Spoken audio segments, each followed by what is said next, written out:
আসসালামু আলাইকুম। আমি আজকে রান্না করব লাল শাক। আর এই যে লাল শাক থেকে ডাটাগুলি বের করে নিছি, কারণ অনেক পরিমাণে শাক, সেজন্য ডাটাগুলি বের করে নিছি। ডাটাগুলি রান্না করব মাছ দিয়ে, আর লাল শাক ভাজি করব। এখন আমি দিয়ে দেই লবণটা পরিমাণ মতো। দেখছো লবণটা দেওয়ার পরে কেমন লাগে। দিয়ে দিলাম কাঁচামরিচ আর রসুন আর পেঁয়াজ।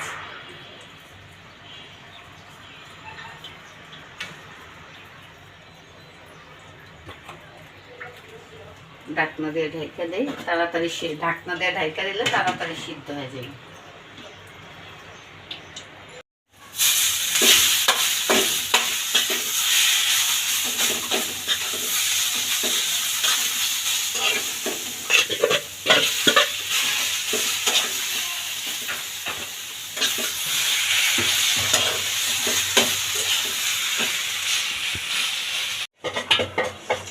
আমার মশলাটা তেল ছেড়ে দিছে, এখন আমি আলুগুলি দিয়ে একটু হালকা একটু কষায় নিব। বিসমিল্লাহ।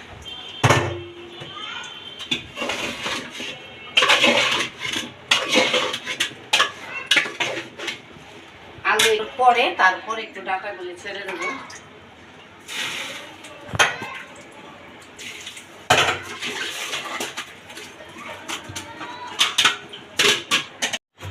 আমার লাল শাক ভাজি হয়ে গেছে, আর লাল শাকের ডাটা দিয়ে আমি এখন মাছ রান্না করবো। আলুগুলি তো আগে ছেড়ে দিছি, এখন ডাটাগুলি ধুয়ে নিতেছি। দেখেন কি সুন্দর কালার।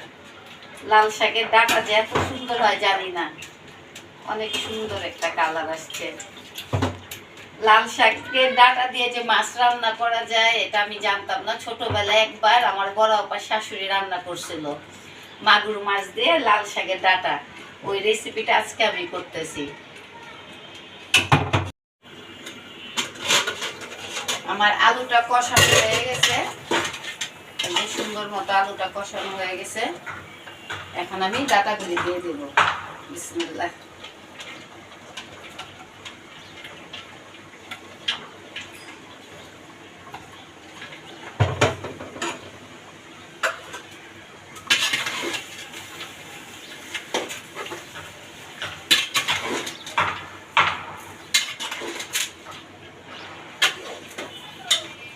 অনেক বছর আগে খাইছি আমি এইভাবে রান্নাটা, লাল শাকের ডাটা দিয়ে মাছ দিয়ে।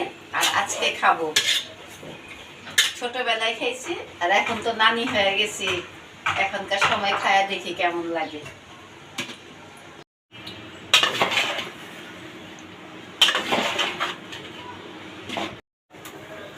আম্মু কি মাছ দিচ্ছ এটাতে? ইলিশ মাছ। ও, ইলিশ মাছ দিয়ে ডাটা দিয়ে অনেক ভালো লাগে।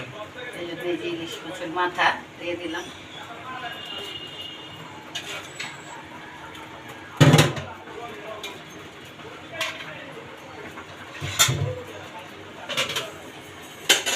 রান্না শেষ হয়ে গেল আমার। লাল শাকের ডাটা দিয়ে ইলিশ মাছ রান্না করলাম, আর লাল শাক ভাজি করলাম। বাজার থেকে অনেকগুলো বিট নিয়ে আসছে, তাই ভাবতেছি কি করা যায় ইফতারিতে। এবার পুষ্টিকর যেহেতু বিট তো এমনিতেই পুষ্টি, বিট দিয়ে আমি আজকে একটা পাকোড়া তৈরি করব। খাইনি যেহেতু কখনো, আজকে বানায় দেখি ট্রাই করে কেমন লাগে। দেখেন এক একটা বিটের সাইজ কি। আমি এই বিটগুলি এখন কাইটা ধুয়া তারপরেই করব, কি জানি গ্রেট করে নিয়ে আসি। আমি বিটটা এইভাবে ছিলা নিছি, আর এখন এই যে একটু গ্রেট করে নেব। গ্রেট করলে কি হয়, মানে বিটটা না একটুখানি শক্ত শক্ত, মুখের মধ্যে দানা দানা লাগবে, ভালোই লাগবে। বাবা কি সুন্দর।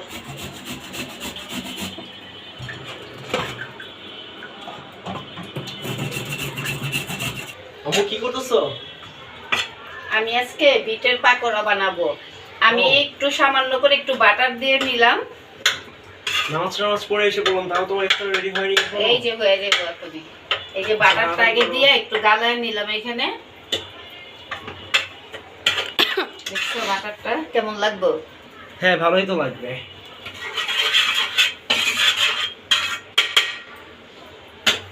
এই যে আমার বিট দেখেন কি সুন্দর গ্রেট করা হয়ে গেছে। দেখছেন বিটের কালারটা কি আসছে। এখানে বেসনগুলো আছে। এখন আমি প্রথমত বিটটা দিয়ে দিব বেসনের মধ্যে। বিসমিল্লাহ। ও যা লাগতেছে না দেখতে তন্ময়। দেখো আয়শা, শুধু বিটের কালারটা দেখো। আর দিয়ে দিব কাঁচামরিচ কুচি। এখন একটুখানি সামান্য করে লবণ দিয়ে দেব।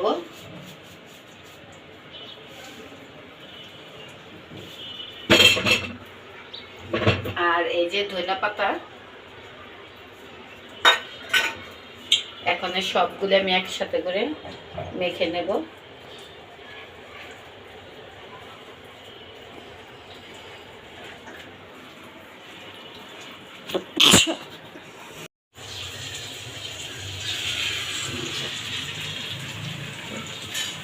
বিটের পাকোড়া ফার্স্ট টাইম। হ্যাঁ, এটা আমার নতুন রেসিপি।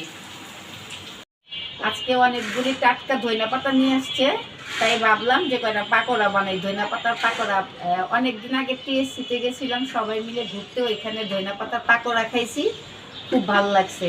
ভাবলাম যে আজকে রমজানেও ধনিয়া পাতার কয়টা পাকোড়া বানাই, একদম টাটকা সতেজ পাতা। বিসমিল্লাহ।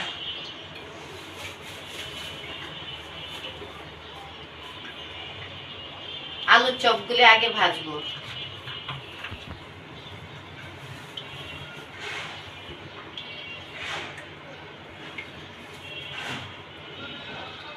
আলুগুলি দিয়ে নিলাম বেসনের ভিতরে।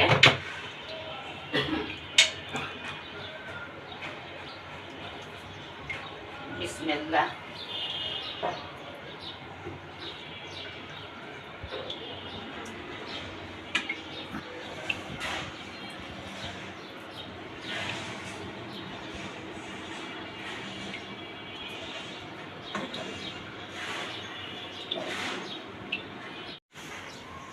এই যে আমি এখন ধনিয়া পাতার পাকোড়াটা করব। বড় বড় ধনিয়া পাতা দেখছি না, এই জন্য ভাবলাম একটু করি।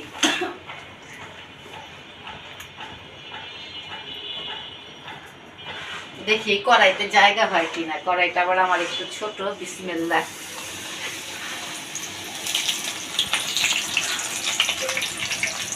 এই যে আরেকটা দিয়ে দেই।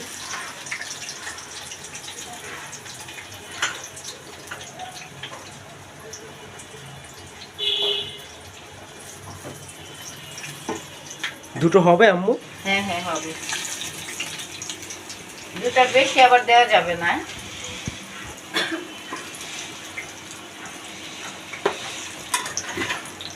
বাবা দেখো কত বড় বড় হয়েছে।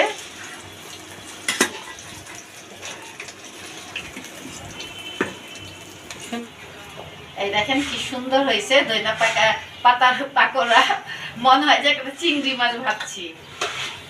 এই যে তন্ময় দেখো কেমন হয়েছে।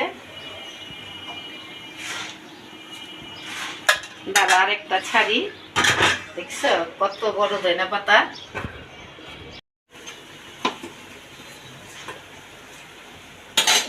আমার ধনিয়া পাতার পাকোড়া হয়ে গেছে, দেখেন দেখতে কি সুন্দর লোভনীয় লাগতেছে।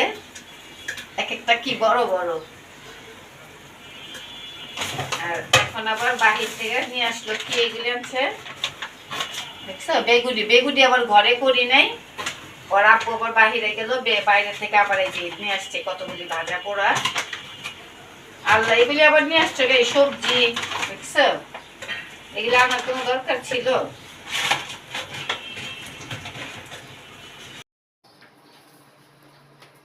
আমার মজাদার বিটে পাকোড়া হয়ে গেছে, দেখেন দেখতে কি লোভনীয় আর কি সুন্দর হয়েছে।